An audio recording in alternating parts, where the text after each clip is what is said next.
Christ Church, la Catedral de Dublín o Catedral de la Santísima Trinidad.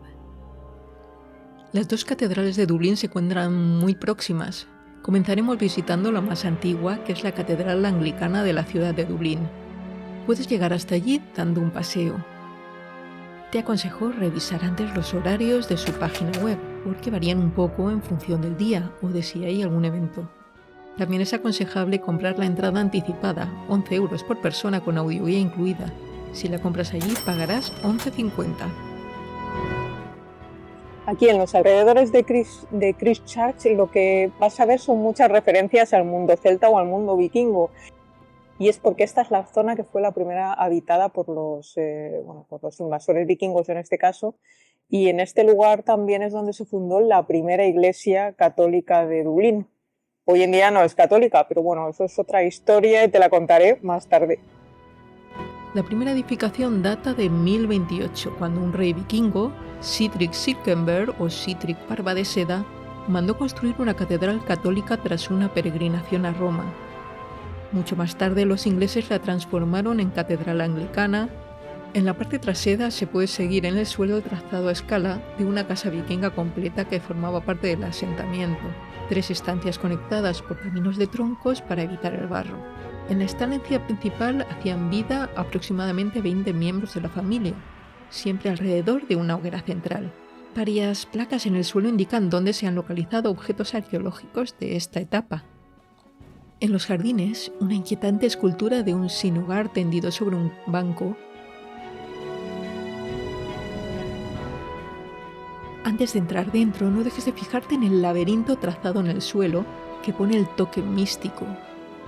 No pude apreciarlo mucho porque de nuevo comenzó a llover y aprovechamos el refugio de la iglesia.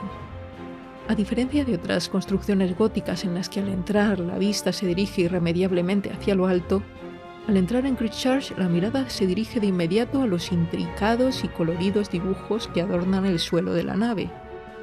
Las baldosas actuales son reproducciones de las originales que quedaron prácticamente destruidas en un derrumbe del campanario en 1562. Solo quedan algunos fragmentos originales en la capilla de St. Laud y abajo en las criptas. 2 sepulcros en paralelo se ubican a ambos lados de la planta principal. El de la izquierda se considera la tumba de Strongbow, por Richard de Clare, que, resumiéndolo mucho, fue el primer anglo-normando en invadir la isla en 1169. El coro ocupa un lugar destacado en el centro de la nave.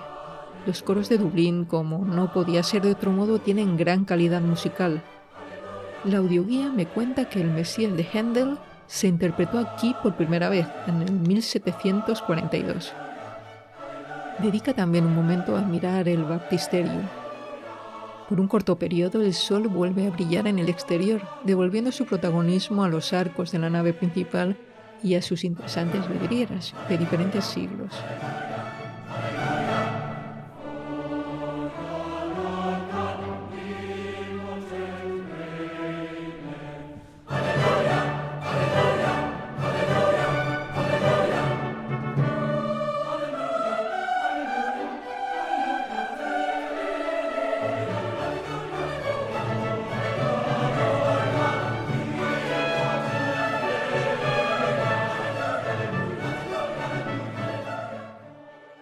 En una pequeña capilla se conserva la reliquia del corazón de San Lorenzo O'Toole, un santo local que se considera el santo patrón de Dublín y cuyo robo dio lugar a muchos titulares hace unos años. La visita continúa bajando a la cripta, la parte más antigua de la catedral y de toda la ciudad. Cruzamos una puerta que parece sacada de una película de fantasía para descubrir un oscuro museo diocesano con varios tesoros. Esculturas de 2 reyes ingleses, un bonito cáliz de plata datado en torno al 1500, originario de España, se cree que robado de alguna iglesia española. Se exhibe también aquí una de las curiosidades del templo, los restos momificados de un gato y un ratón, que aparecieron en una limpieza de los tubos del órgano en el siglo XIX. Es una curiosa reliquia. La última adquisición, algunas piezas de vestuario que se utilizaron en el rodaje de la serie de Tudor en 2007 y fue grabada en Irlanda y algunas escenas en este mismo lugar.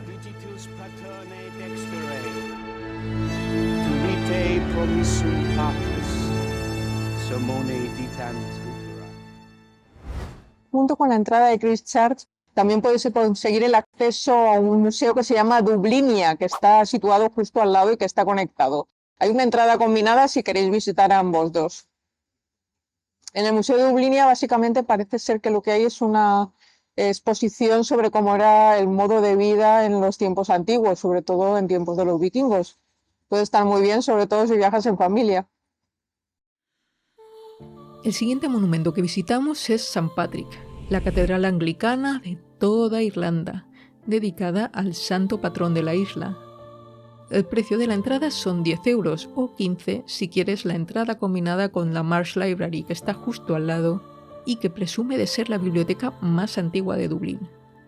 Me he quedado con las ganas de visitarla, ya que fue en esta misma biblioteca donde Stoker pasó mucho tiempo documentándose para su Drácula. Por desgracia, la biblioteca tiene un horario algo limitado. Pero volvamos a la mayor catedral de Irlanda en tamaño y en importancia, que también se visita con un servicio de audioguía en español. A primera vista tiene ciertas similitudes con su vecina. La primera, los bonitos suelos enlosados de vivos colores. Pero en esta, quizás por la hora y la luz de la tarde que se filtra, resaltan mucho más las vidrieras.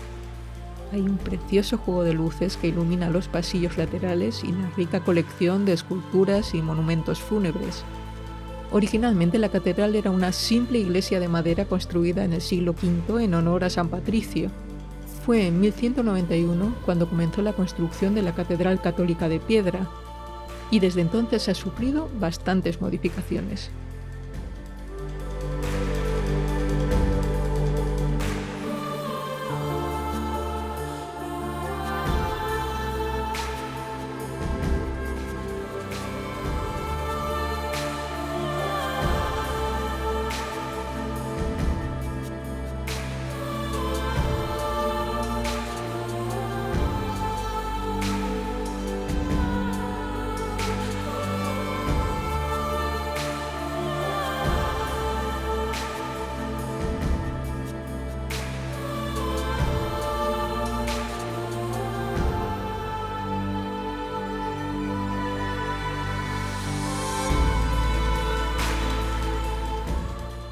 En esta iglesia descansan los restos del escritor irlandés Jonathan Swift, que fue deán de esta catedral en el siglo XVIII, pero que es más conocido por ser el autor de obras tan universales como Los viajes de Gulliver.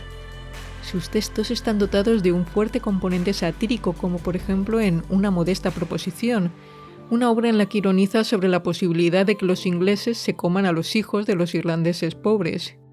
Aunque su obra maestra, la más premiada, es Historia de una barrica.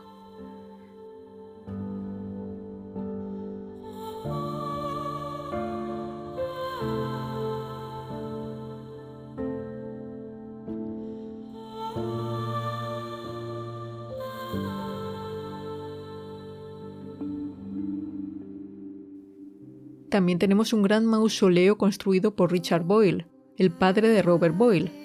Para los que recuerden las ciencias del instituto, el de las leyes de Boyle-Marriott, relación, presión y volumen de los gases a temperatura constante.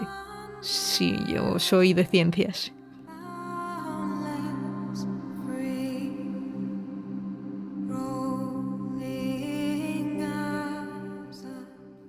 Me gustó especialmente el coro, rematado por los estandartes y armas de todos los caballeros miembros de la Orden de San Patricio, una orden fundada por el rey Jorge III en el año 1783.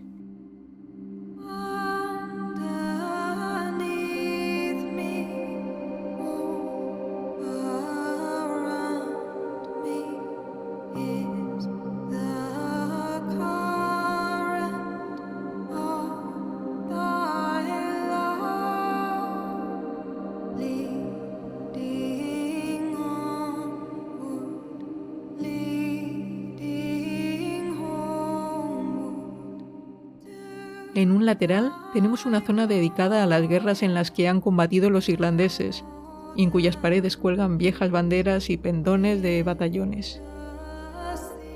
Y en un añadido más reciente, esta fotogénica escalera de caracol que sube hasta el órgano.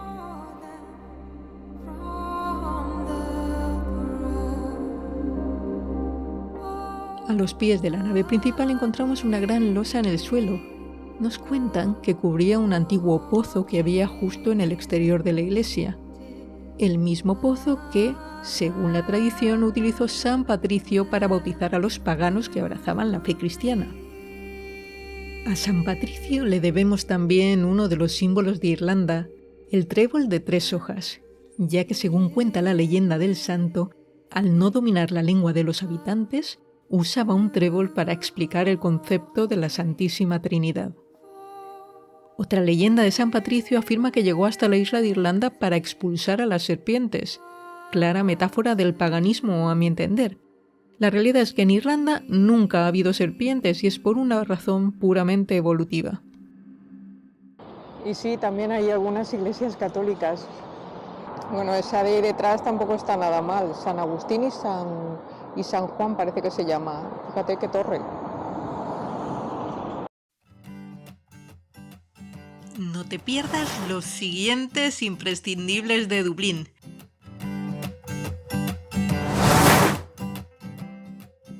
Y si te gusta este contenido, tienes la opción de suscribirte y darle a la campanita de notificaciones.